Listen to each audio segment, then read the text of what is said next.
So Mike Pompeo is furious. Okay. So right now he's doing this tour in Europe. He stopped by a whole bunch of countries.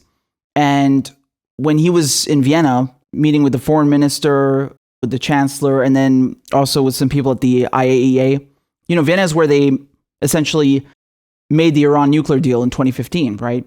In October of this year, in 2 months' time, the sanctions, the arms embargo on Iran will expire. And the US are furious. Mike Pompeo wants to slap new sanctions and new arms embargo on Iran to stop them from buying new weapons. So their idea was to submit a draft resolution to the UN Security Council, and it didn't work. It failed. It failed miserably. Now, before I get into that, I just want to show you Mike Pompeo. This is just a few hours before they were set to vote. So he's talking here. Take a look at this. Look, we've been at this issue on this UN arms embargo for coming on 2 years. Since December of 2018 was the first time I spoke publicly about it.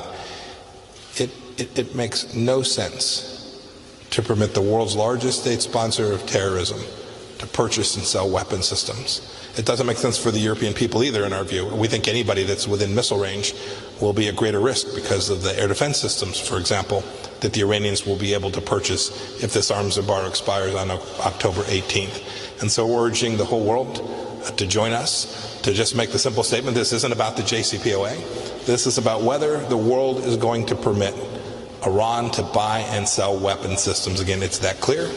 It's that simple.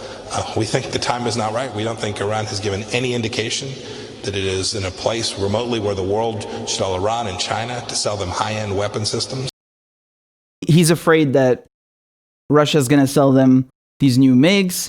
I think the range is 3,000 kilometers. So anyway, this vote failed miserably. I mean, really miserably. So, in the UN Security Council, you have 5 permanent members. So the US, UK, France, China, Russia, and then you have 10 other members. And these rotate. Out of the 15 votes, the only countries that voted yes for this draft resolution were the US and the Dominican Republic. That's it. China and Russia voted no. And then you had 11 countries that abstained, including the UK and France. Disaster. I mean, this is beyond embarrassing. And then Mike Pompeo, by this time, he's gone from Vienna to Poland now to Warsaw, and he's talking there, and this is what he had to say about that. So as for your first question, there were 2 no votes precisely yesterday. Russia and China. It's unsurprising that the Russians and the Chinese would like to sell weapons to the Islamic Republic of Iran.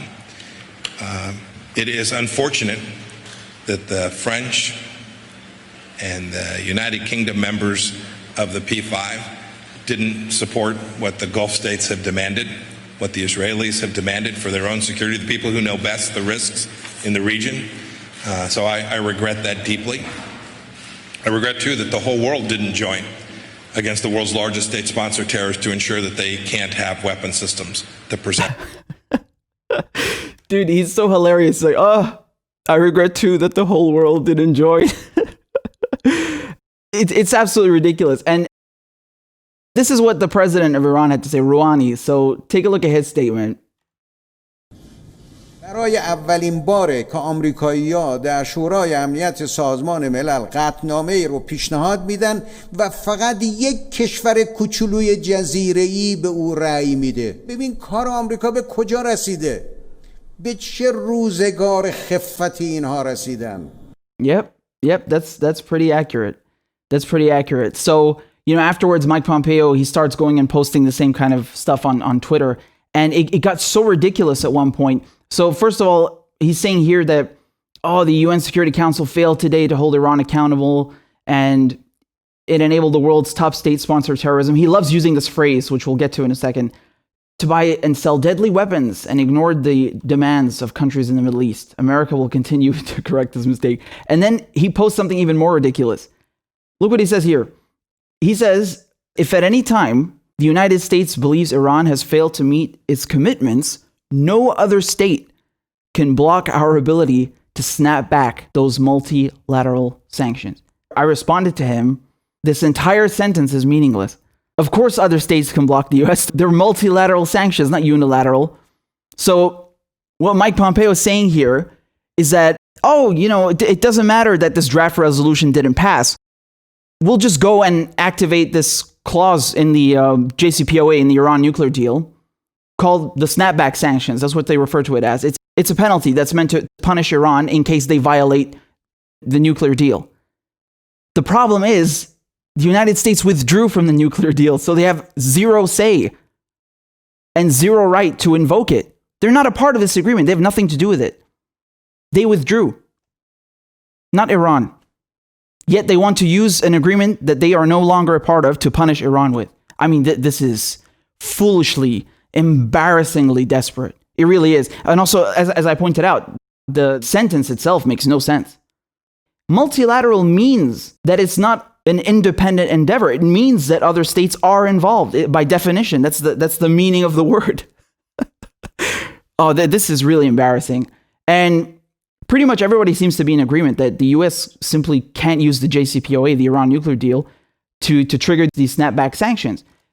So the snapback sanctions means that, if Iran technically violates the deal and they start doing something that's outside the parameters of what's set out in the JCPOA, that you would have these old sanctions from 2007 kick in to punish them. But like I said, they didn't do anything to warrant that. And moreover, the United States left.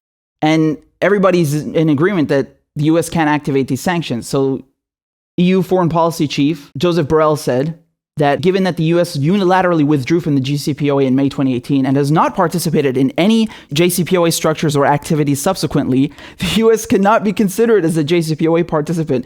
I mean, if that wasn't obvious enough, I just want to point out that this is quite a shift. I mean, not only is this a diplomatic disaster for the US that they are so isolated, but, it really shows you that their allies, the UK, France, are not on board with slapping Iran with sanctions, with an arms embargo. The other states abstained, right? Because they don't want to be targeted by the US. Because if you stand up to Uncle Sam, if you stand up to the Trump administration or Mike Pompeo, they'll come after you. That's why they all abstained instead of just simply voting no. And this is big. This is very big. You're seeing a shift here. The stick isn't working anymore and there's no carrot. So it is quite striking to see that, honestly. Moreover, right now, Mike Pompeo, he's visiting all these tinier Central European countries because the US is not in a good position with Germany, exactly. So he's trying to build stronger ties with other countries around Germany. And you're also seeing Huawei striking deals with Austria. And you're also seeing the gas pipeline from Russia, Nord Stream 2, being built, even though the US doesn't want them to. They don't want Huawei in Europe. They don't want this gas pipeline from Russia in Europe. And all of these countries are like, screw you. We're looking out for ourselves now. And all of these things, man, this is looking really, really desperate for the US, honestly. I mean, I wanted to point you to this interesting phrase that you keep hearing. He keeps saying that Iran is, quote, the world's top state sponsor of terrorism. I mean, that's rich. That's rich coming from the United States. That's really rich. But I was listening to a Fox segment. Yes, I had the misfortune of stumbling upon one. And it was just 2 minutes long. And within those 2 minutes, they repeated that exact same phrase so many times. And Mike Pompeo is doing it too. And you're seeing it in other news outlets. I cut them all and put them together. Take a look. It's insane. So Iran is the world's greatest sponsor of terrorism. Because Iran is the leading state sponsor of terrorism. Against the world's largest state sponsor of terrorism. Iran is the leading state sponsor of terrorism. The world's largest state sponsor of terrorism. The world's largest state sponsor of terrorism. Dude, this is insane. This is insane. Immediately when that happened, I had flashbacks to 2003 because I remember at the time, 2002, 2003, when you had the buildup towards the Iraq War, and every single day you would have the same crap on BBC, you would have the same crap on Sky News, and then on ITV, and then on CNN, and then on Fox, all over the place.